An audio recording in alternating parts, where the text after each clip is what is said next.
Hello, and welcome to the Coaches Corner, brought to you by the Endurance Lab, where the coaches from the lab recap the week and answer a couple questions for you from the forum. My name's Jason Flores, one of the Endurance Lab coaches, and I'm joined by coaches Taya Friestead, Ian Murray, and look, Mitch Stangerman. He coaches back. How's it going, Mitch? Hey, it's going well. I got all kinds of stuff going on in my life. I'm getting better. Not 100% yet, but at least directionally, everything is going well. Excited. And don't forget, we do have Ian. He has got a parka and thermals on. I think he said it was 8 degrees where he was this morning. Is that right, Ian?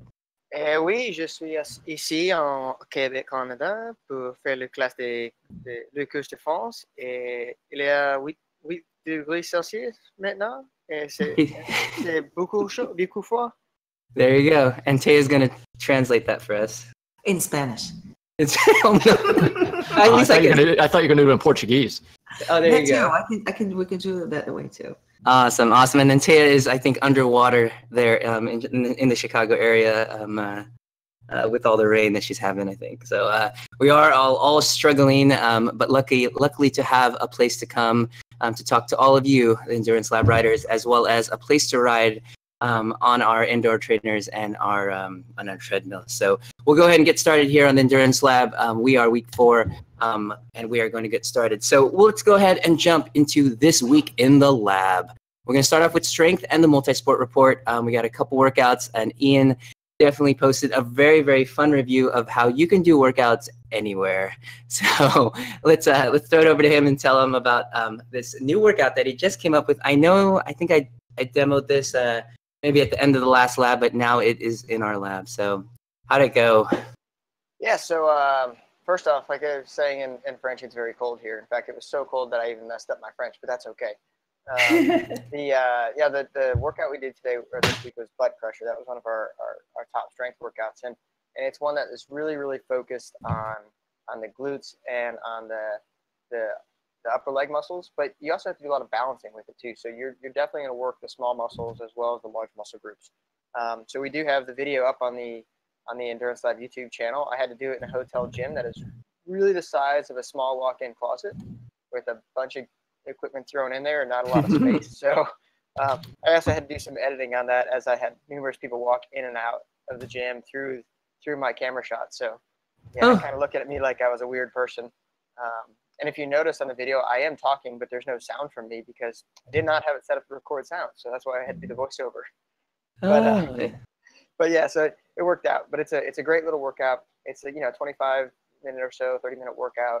You're definitely going to feel it if you do all the exercises in a nice, steady manner, not trying to go through them as fast as possible, but keeping a good, deliberate pace.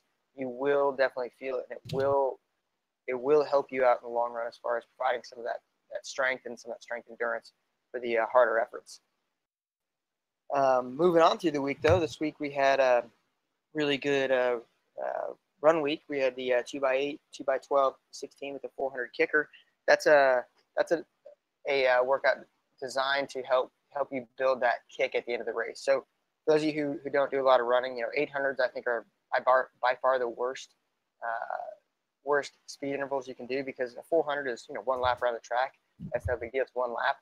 The 1200s, they suck, but they're 3 laps. It's at least not a mile. The mile is a mile, so you can imagine you're Roger Bannister. The 800 is just 2 laps. It's just 2 laps hard. So it hurts. And then at the end of this, we throw that little 400 kicker in to try and really blow the legs out, to say, hey, this is how you attack at the very end of a race when you're tired. It's good practice for that. And it translates over to cycling as well too, for that hard race. Jason, you know a little bit about it, where you're really pushing hard through most of the race and you just have to do a final sprint at the end. This is going to help develop that capability. We should have probably trained on this earlier. Yeah. And then on the swimming side of the house, we had one of my favorite workouts, which is the 20x100 progressive. It's actually 5 sets of 4x100 with no breaks. You start one slow, moderate, fast, really fast, and then your rest is basically that slow one again. So there's no actual stopping for 2,000 meters of just varying the pace every 100 meters. And it's a lot of fun. It's a hard workout, but it's a lot of fun. And then next week we got coming up a few things. We have 800 repeats, which I just mentioned, that are pretty much the worst thing on the track. But we have them both in the pool and on the track, so it's going to be a lot of fun. And then we go to everybody's favorite in the pool. And I know Taya Senpai would love this workout, but most people, especially the adult onset swimmers amongst us, hate it. It's individual medley repeats. Oh. Yeah, it's awesomely painful and horrible. No, it's actually not bad. The big problem is most people can't do the fly worth of crap, so they struggle with that. But I will tell you that if you actually break down the strokes, all 4 strokes, fly, breast, back, and free, all have the same basic stroke pattern to it, the same positioning of the arm. It's just a little bit different depending on how you put it in there, but it's basically the same. So it's a good idea to practice all of these different strokes because it will improve your freestyle. So as much as this is a horrible workout, you get through it a couple times, it starts getting a lot easier. Then you start getting a lot faster, and then you start looking at times going, oh, my 100 IM is almost as fast as Michael Phelps's 400 IM. But no, it's definitely a good, fun workout. You will hurt as far as oxygen deprivation for the first few times you do it, but once you get some technique down on that fly, you definitely get some benefit out of it. Yeah, definitely a really full week as we progress through the 8-week sessions here. You'll find that the second week of every single kind of cycle is definitely a kicker. It's got some challenging workouts both on the run side, the swim side, of course on the bike side, and we're going to see that here on the skills side of the lab. But super important skills that we're building both on the bike side as well as the kickers and the long runs, and just really, really putting a challenge to the endurance lab riders as well. So, all right, with Taya here, we've got our skills. We've got a lot of climbing we did this week for the lab riders. That was the focus for this week, and that goes hand in hand with that butt crusher because you do have to use quite a bit of your glute muscles when you're doing all of those low cadence workouts.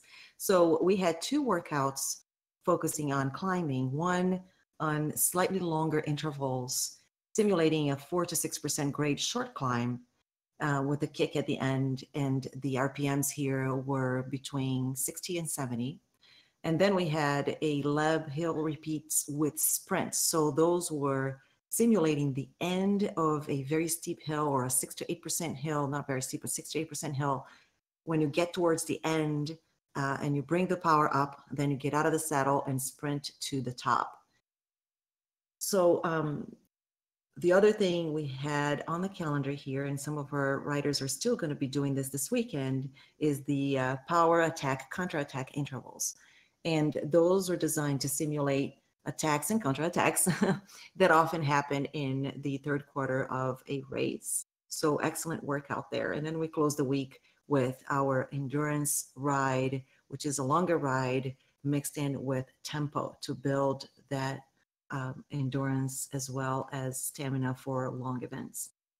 Yeah, these hill climb simulations are super, super important. What you'll find as you do go back out to your group rides and that sort of thing, not every hill is going to be this grinding 50, 60, 65 RPM climb. And what you'll find is that it is maybe like an 80 or 90 RPM, comfortable moving tempo pace threshold kind of effort. But if you were to throw on the sprint that you're used to putting on during these intervals, essentially you'll be putting power on top of everybody that's there, and you'll really feel strong and really controlled. And so doing these workouts, remember, a lot of these workouts are harder than what we are thinking or in our minds what would be your hardest effort you do in a race or a group workout or a group ride. And so when you get into that situation and you are climbing and wow, you come up to the top third of a climb, you're like, I've got some energy to do something, and you try to make a move, you've got that energy, you've done it before, and you've been into that, a more painful situation, and you can kind of go back to that. So that's what you can really, really dig for. That's a great point. And think of the low RPMs on the bike as mini gym sessions on the bike. You're really working on that muscular strength. That's right. And that's something that often a lot of riders don't get down low enough for long enough as far as cadences. And then oppositely on the other end, and we've chatted about that from last week and the neuroscience, the neuromuscular stuff about that. But getting down to a lower cadence by on purpose and making sure that your form is correct is super, super important. All right, we're going to go ahead and slide on over to hot topics in the lab. And since our coach Mitch hasn't been in the lab, we're actually going to go jump over to him. He's dealt with all kinds of things as he's gone. We'll give him a little time to kind of update a little bit with what he's going and how he's been adjusting back to getting back on the bike and actually running and maybe dipping his big toe in the pool, from what we hear. Yeah, so Not as far as he's going. all right, so those of you guys might remember that at the team training camp back in February, I took a fall, landed on my shoulder, and didn't really seem. I mean, it seemed like a bad injury at the time, but I didn't think it would be that bad. Nothing seemed like it was torn, nothing was broken, but it wasn't getting better at all. And you kept riding, right, Mitch? You 2 more days. Yeah, and I'm not sure if that was the right decision or not, but that's that's in the past. But so after like about a month or so, it wasn't really getting better. I finally went to a doctor, which probably wasn't the brightest thing to wait that long, because I think all it did was delay it. But what I want to get to eventually here is really talking about kind of the emotional side of injuries, because we're all going to get injured at some point. It's kind of a fact or a reality of cycling is that we're going to take a fall and we're going to get injured. So I want to spend some time on that. But first, address the physical side. You get an injury. I'm as bad as anybody. It's so easy to go on the internet.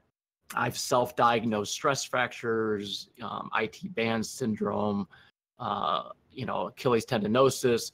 I've done all of them, and I think I've done okay, but you really should go to a doctor. So what I ended up doing here was I talked to a friend who I knew was active and had played tennis and water skis and downhill skiing, and he gave me a good recommendation for an orthopedic doc.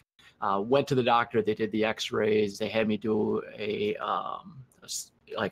sonogram of the shoulder, and they diagnosed me as no tear, no breaks, but a deep contusion and really just an injury of the muscles in the shoulder. And they recommended physical therapy. So by waiting a month to actually go to a doctor, I delayed the whole healing process, because the whole healing process is centered around the physical therapy. What's also fascinating about getting involved with good therapists and good doctors is you start realizing other things that you've been doing wrong. Apparently, I'm a pretty tense, high-strung person. And I can't believe it took a doctor to tell you that. So apparently my posture sucks, and I'm also really tense all the time. So really the first couple of weeks of physical therapy was them getting me to relax so they could actually work on the muscles in the shoulders and the connective tissue. And that's really transferred into a lot of things in my life where I'm really working on relaxing my shoulders and not being so tense all the time, which is allowing me to, I think, get more flexibility and actually heal. So first, when you get injured, go get good help. I know that insurance can be an issue sometimes, especially in the US, but get to a good doc, get to a good physiotherapist, and really start healing. But what's probably also as important is kind of what goes on mentally when you get injured. We all have plans. I had aspirations to get back into doing triathlons again this year. And obviously shoulder's pretty important for swimming. And those plans got dashed. So, you get injured, you go through a whole range of emotions. You get jealous of your healthy friends. You get a little down. You can get depressed because you're not able to do the activities you like. You're worried you're going to lose your fitness. You get angry. Why the hell did I hit that road sign? But then also, the flip side of it is you can be a little happy sometimes too, because you're not training, so you have a little bit of free time to do some other things. But that's important to think about, is that what you don't want to do is fall into like kind of an all or nothing trap.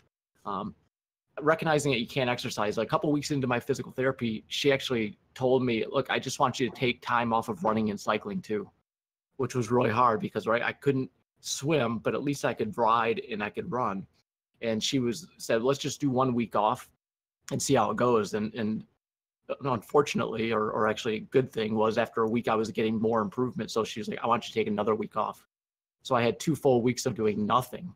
And that's, I think, around the time when on the Endurance Lab, you saw me start the forum discussion on the diet and eating well, because you've got to find something else to focus on. You'll drive yourself crazy if you can't train. And so it was really an opportunity to start thinking about, all right, how am I eating? How am I sleeping? Stretching. I'm not one for meditation, but if you're into that, spend more time meditating. But the other things you can do is you can also focus on other exercises. Maybe I couldn't run, maybe I couldn't bike, but I could certainly maybe do lunges and squats and things like that. So you may have a leg injury, so maybe you can swim, or you may have a shoulder injury, so maybe you can actually run. So find other things that you can do so you can stay in shape and kind of keep that training and exercising philosophy going in your head. The other thing is, don't freak out about your endurance and weight. If you eat healthy, you'll be okay. You may put on a couple pounds because you're not burning the amount of calories you used to. But once you get back into working out and into your fitness regime, you're going to drop those pounds pretty quick. And the endurance always comes back quicker than you think as well. Other things to think about: if you've got more free time in your schedule, volunteer. There's all kinds of opportunities around our nation and around the world to volunteer and help other people. Read more. Pick up a book. We all don't read as much as we probably should these days. The other point, which I've really focused on a lot, is keeping it all in perspective. I could have had a tear. I could have had a broken clavicle. I could have had surgery, a la Justin Wagner. So, I mean, I had basically really bad impingement syndrome in my shoulder, where when I'm moving it, basically it's all pinching and it limits my range of motion. And that's just physical therapy and time and stretching and doing some strength exercises. And the real lesson here too is, don't sacrifice the long-term for short-term. Like I said, get the help, get your mental focus correct, heal, and get back at it. You don't want to be out for a whole year as opposed to a couple months. And back to Ian and his swimming comments. So one of my goals going into physical therapy was, when I can swim again, I'll know that I'm okay. And I'll be testing it out again this weekend. I tested it a couple weeks ago, and I got about 2 strokes and couldn't go any further. So we're hoping this weekend I can get to a whole length or so and then start focusing on the pool again. Oh, that's super exciting. The key there with the pool though is that my 8-year-old can already swim 25 meters. If she could just do 2 of them in a row, she'll be about as fast as her dad. So we need to start practicing.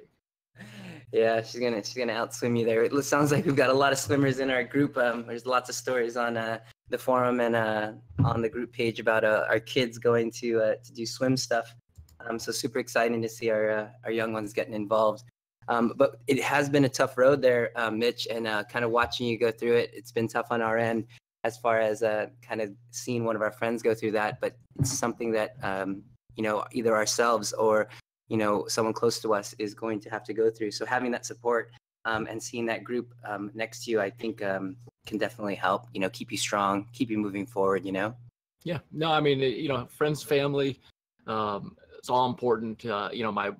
My wife is always very supportive, but she also kind of chuckles because she's like, if anyone was going to get injured at training camp, it was going to be you.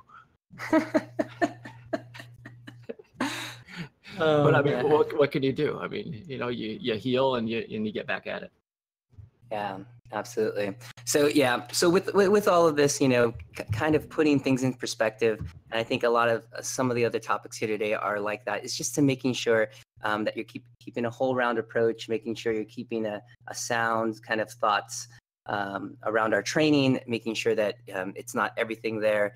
And then with that, as we kind of transition into our next topic, making sure that, you're not only focusing on one thing, we're going to bring a little bit about how we should look at our data, not only from the perspective of being able to get the information that we need, but not to make it sort of the only thing that we're looking at, and that we are just more than our workouts. We are just more than our ability to work out, like Mitch was saying, and kind of that sort of thing. So Tia's got some of that information for us today.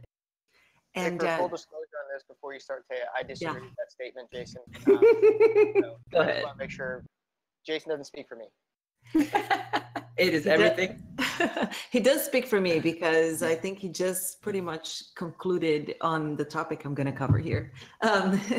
So yes, data is our friend and data is important, but it shouldn't become an obsession. So when we first start our sport, be it cycling, running, etc., we don't know much about the sport. We don't know much about the data. We probably don't even have all the gadgets. And then over time, we get all those gadgets. We learn how to read data. And many of us become obsessed with the data and the need to hit those or have big numbers.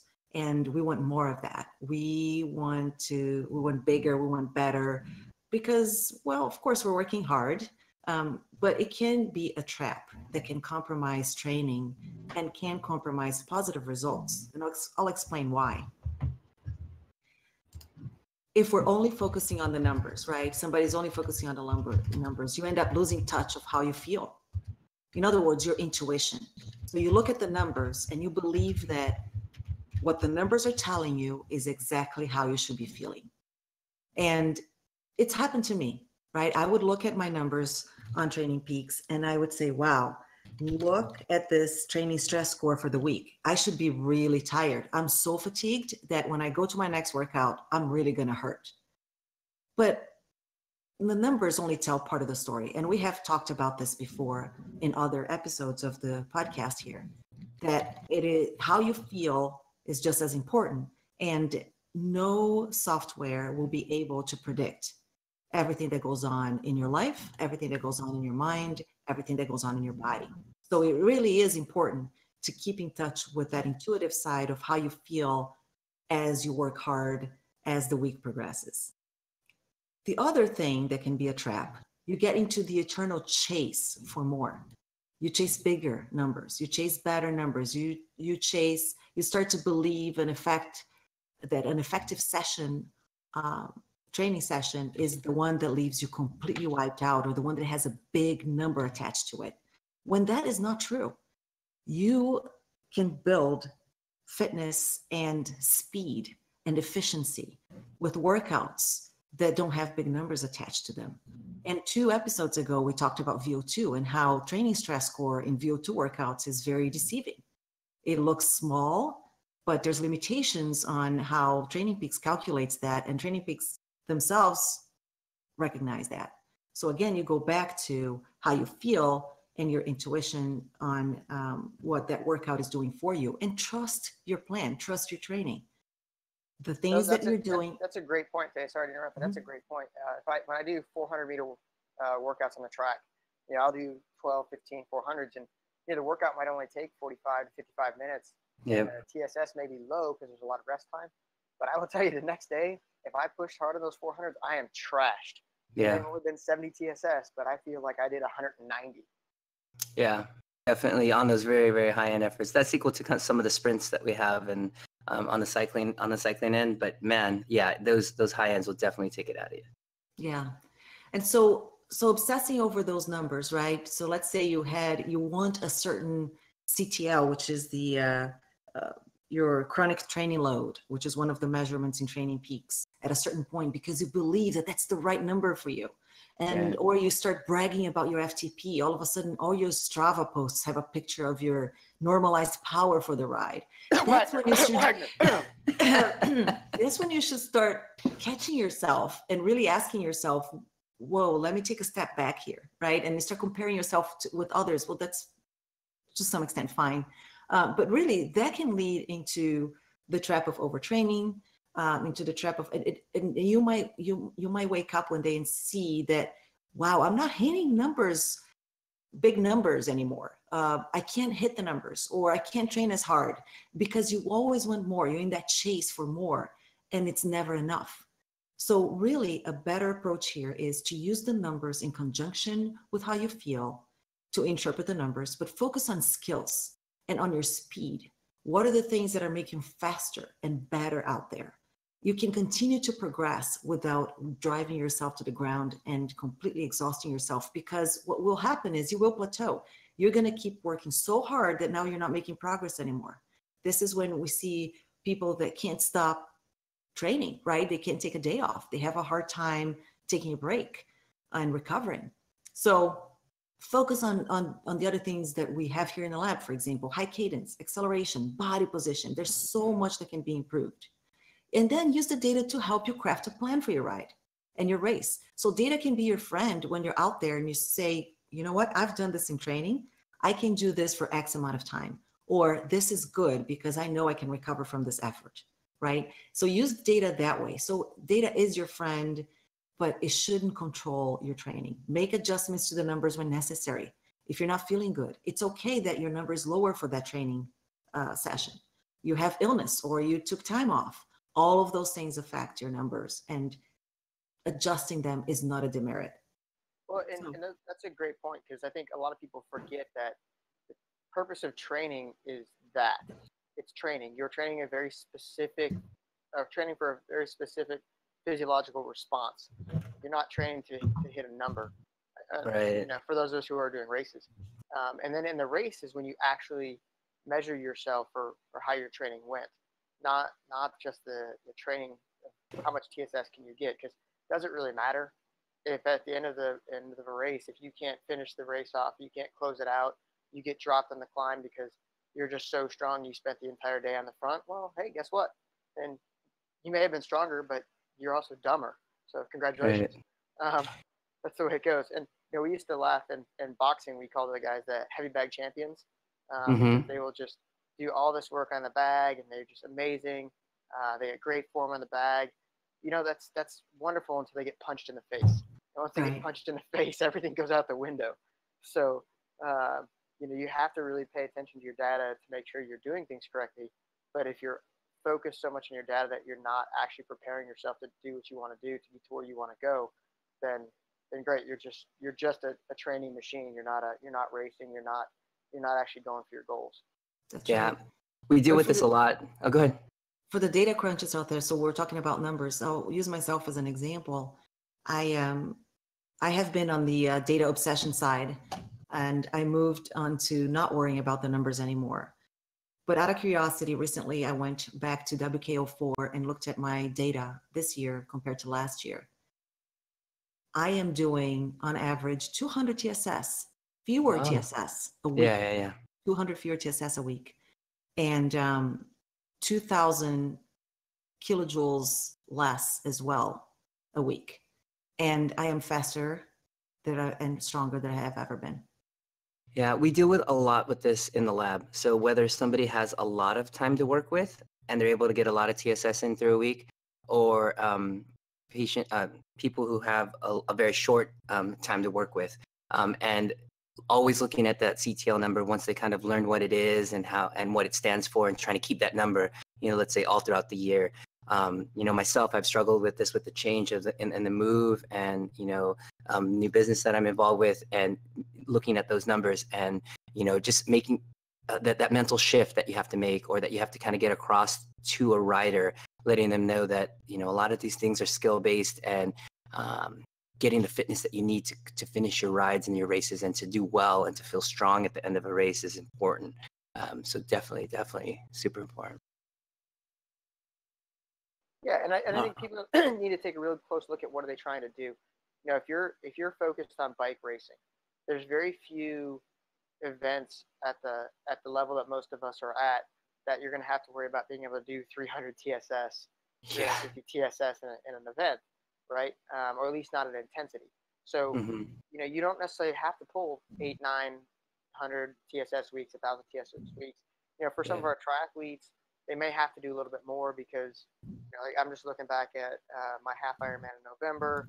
That was 130, 170, so 300, 350 TSS for the day, roughly. And so, yeah, I have to do a little more TSS in training than maybe just a cyclist does. But then at the same time, a runner doesn't need to pull the same TSS as a cyclist does, because frankly, the body probably just can't handle it. So you're looking at, you know, a big run week is 400 or 500 TSS that's a lot of running. That is. So I mean, you have to really take a look at what your goals are, what you're trying to do. You know, if you're just racing crits, do you need to pull 800 TSS? Probably not. Yeah. Yeah, definitely skills based. Yeah, and then speaking from experience for the guys that I have locally here that are running crits, they could do it on very, very little, but a lot of skills, and that's what they need. So, all right, so we're gonna switch it over to Ian. Ian's got some fun stories. As you notice on his intro today, he's in somewhere new. We thought he was done with his traveling, but he's actually traveled even some more to some really fun places. So he'll give us a little bit of ideas as how his workouts have been doing and how he's been dealing with that. Yeah, thanks, Jason. So I'm actually in Quebec, Canada right now, doing a 2-week French refresher course, and it's been interesting. You know, the place is a real nice place. It's fantastic for biking and running. A lot of good trails to run. There's one small problem. It's freezing here. It is absolutely Arctic. There's no reason for it to be 55 degrees in June. 55 Fahrenheit. This is ridiculous. In fact, I believe this is a violation of my human rights. But I have to just live with it. No, it's been fantastic. I've gotten in, some running. The time of my class, it doesn't really, it doesn't help a lot with 2 days. If I want to try and get a little tourism in, I got the wife here with me, so we're trying to do some sightseeing. And I go out in town and practice French all afternoon, and I study French all morning. So it's a lot of fun. But the hard part is, and this is something for the road warriors of the group definitely understand, but for those of you who aren't used to traveling, to consider your diet's going to change where you travel, especially if it's not traveling within the confines of what you. Yeah. So where we are, apparently there's a stuff called poutine, which is French fries, some crappy sauce, and some crappy cheese, with sometimes other things added onto it, and that's apparently a meal. I don't get it. It's horrible. Actually, it doesn't taste horrible. I don't like it. It's okay. I could eat it if I had to, if it's that or torture, but it's definitely not something that's going to be beneficial to my training. It felt like I had a bomb in my stomach the next day.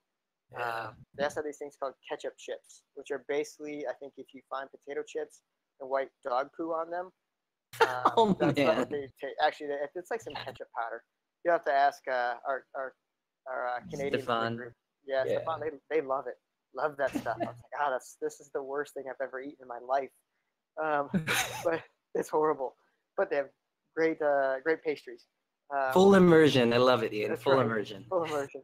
But no, it's just interesting because as you go around trying to find places to eat, trying to find things that you can consume that are going to be good for the training, it's very difficult. So we actually found our room has a fridge, so we went and bought the items we needed to make a salad. So we've been eating a salad every day at lunch. And we've had to eat the breakfast that's available to us, and then we have a dinner out on town. And it's gotten a lot better this week, because I will tell you, the end of last week, the diet affected my training immensely. Like I could tell you, going out for a run, it was horrible. I just felt like I had bricks on my feet and wearing a concrete vest. The fried food just didn't work well with me. And then when I looked at swimming, that became difficult too, as I found a pool by us, and it turns out it's only an 18-meter pool because how they set it up. So I was doing like 6 strokes flip, 6 strokes flip. Nice. Yeah, it was fun. It was, and then I was having to dodge people who were like jumping in the pool and kids playing. So it definitely became interesting. And I know they looked at me like I was an idiot because I did 2,500 straight. Oh, wow. I just kept going back and forth, and I know because I saw some people actually looking at me like I was stupid.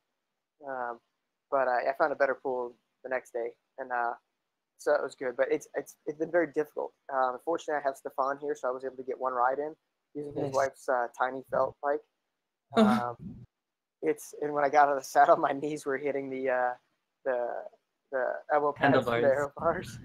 And I couldn't go forward on the nose, so I had to control how much I pushed. But it was good. It was very nice, and I really enjoyed the ride with him out here. But it's difficult when you're doing this. You have to find what you can do. And like I mentioned earlier, in the hotel gym, there's no pull-up bar. There's no dumbbells. It's everything I've had to just kind of make it up as I go along based off of the what's available to me. And I got most of my workouts in, and I've done a lot of running. So it's just, those are the things you have to look at what you're going to do. What are your goals? What are you going to have available, and then plan accordingly as you pack your bag. My wife laughed because basically, I would say 2/3 of my bag was training gear, helmet, shoes. I have one pair of shoes and one pair of sandals for like actual like civilian type doing stuff, and then I have 2 pairs of running shoes, my cycling shoes, my swim gear. 2 kits for training. 7 days of running clothes. There you go. And you do that all in the carry-on because you don't want to be caught without it. No. Exactly. No. We took our check bags because I wasn't gonna fit everything in the carry-on. The puddle jumpers we took through Newark and then to Quebec, they don't really allow for much carry-on. Oh, wow. Yeah. There's the smaller aircraft, but again, that was something you had to consider too, because I noticed there were gonna be small aircraft, so I immediately knew I couldn't take a big carry-on. Otherwise, you'd have to gate check it. So, So those are the things I had to consider. But I will tell you, far and away, the biggest factor I've come up against is diet. And man, that's been a challenge. And when I say diet's been a challenge, I mean, it's affected not only my ability to train, but my morning process, Yeah. And how the body just feels, how my sleep is, everything. That might also have to do with the nightly beer, and the amount of coffee I'm drinking in class. But Yeah. it's still. Ooh, sorry, Brazil almost got scored on. Ooh. But Don't say that. But it's definitely the biggest factor we've had, and so my wife and I set out to really try and do what we can this week to fix that, especially as I move into about 4 weeks left before our long course world championships. Yeah, definitely getting down to the line there. But I think making those adaptations definitely have been challenging. But I think you've come around and found what you needed. Obviously, it's fun to be kind of on vacation mode, but especially if you do have those endurance lab goals, it's important to kind of try to find your comfort zone and stay on track. Yeah, and other than not shaving every day, I'm really not in vacation mode.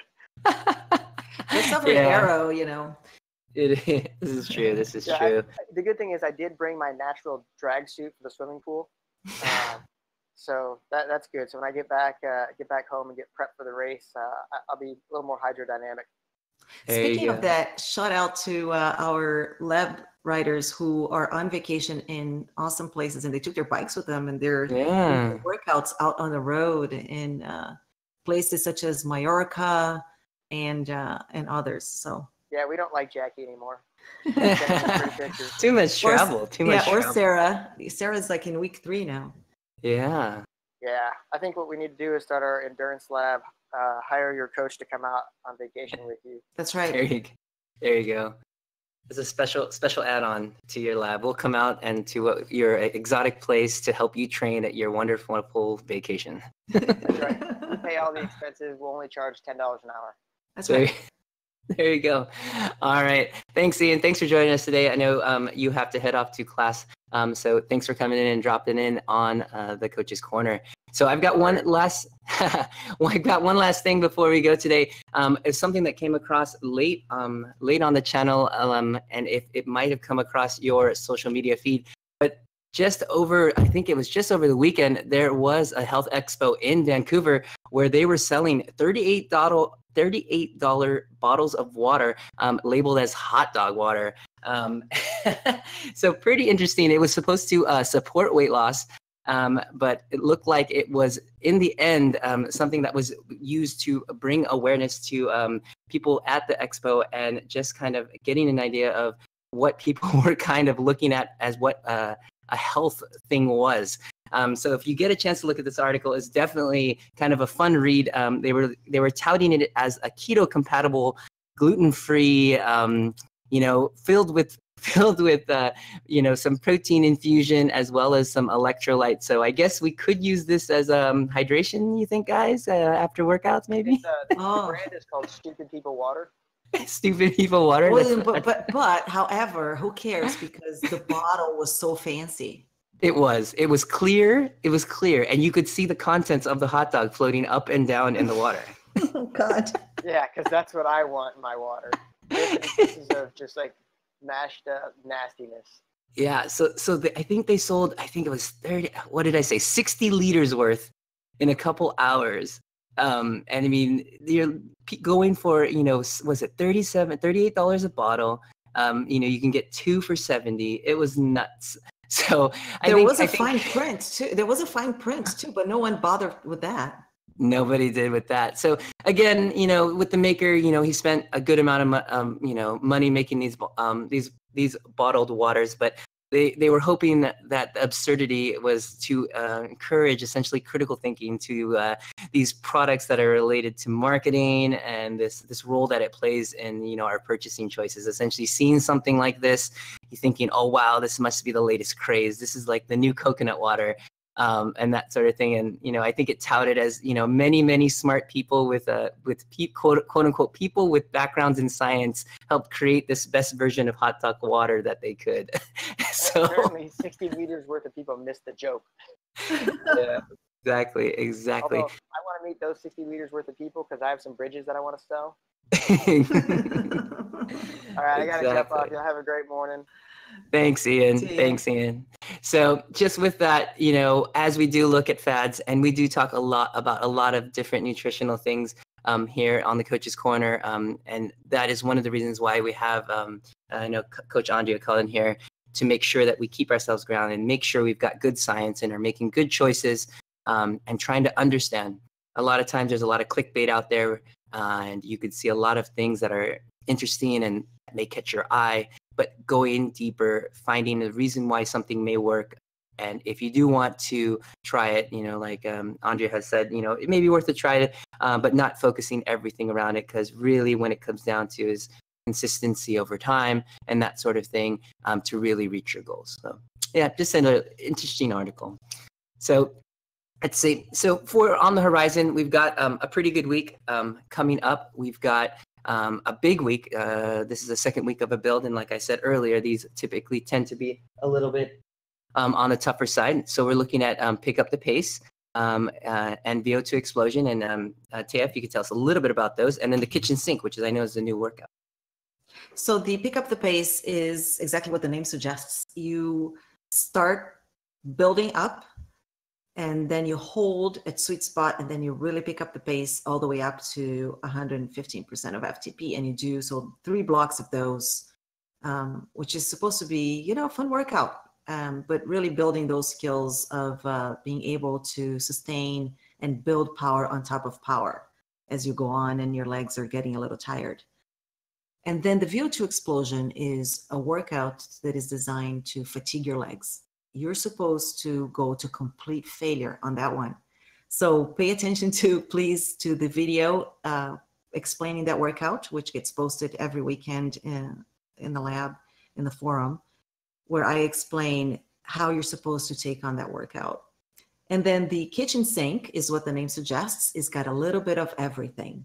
This is where you are going to be working on threshold, sweet spot, VO2, and tempo at the end. Again, designed to train your legs to work hard and continue to put out some power even after being fatigued.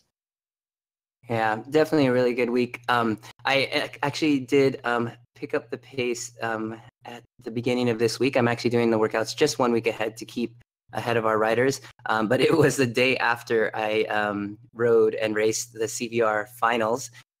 So it was like an exercise in insanity. I felt like I was doing the race 3 times over during the workout, being right at the limit of a threshold with our team really shepherding me through the whole course and getting me right in position for that final sprint. If you haven't had a chance to take a look at the video, head over to the Team ODZ group page. It's up there, but definitely a great sign of our community. Just kind of our cohesiveness. We raced in a time zone that none of us race in. So definitely a great showing for our team. We ended up coming up just about 20 meters short in the end, but definitely, again, it's just a great showing. I'm very, very happy with our result. And as far as VO2 Explosion, this was actually put into one of our riders who went to Tulsa Tough, Aaron Sims. And as we did the review for his preparation for Tulsa Tough, I do remember him saying that VO2 Explosion was the hardest workout he's ever done, both in the lab or ever in his life. So that's some encouragement.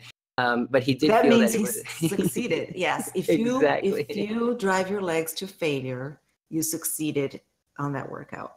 Yeah. But and I think you're doing it in a safe way though, because it's absolutely short intervals. Yeah. Yeah.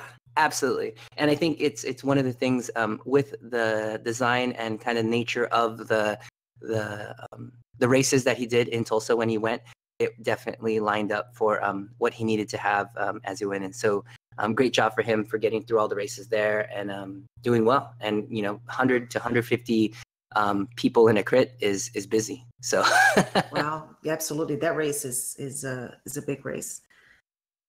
Excellent. All right. So I think that's all we've got. I know Mitch and Ian had to jump off, so it's just Tay and I here. And so we just want to thank you for joining us today here in the Coach's Corner. And if it's your first time listening and would like to hear more content from the Endurance Lab, head over to your favorite podcast app.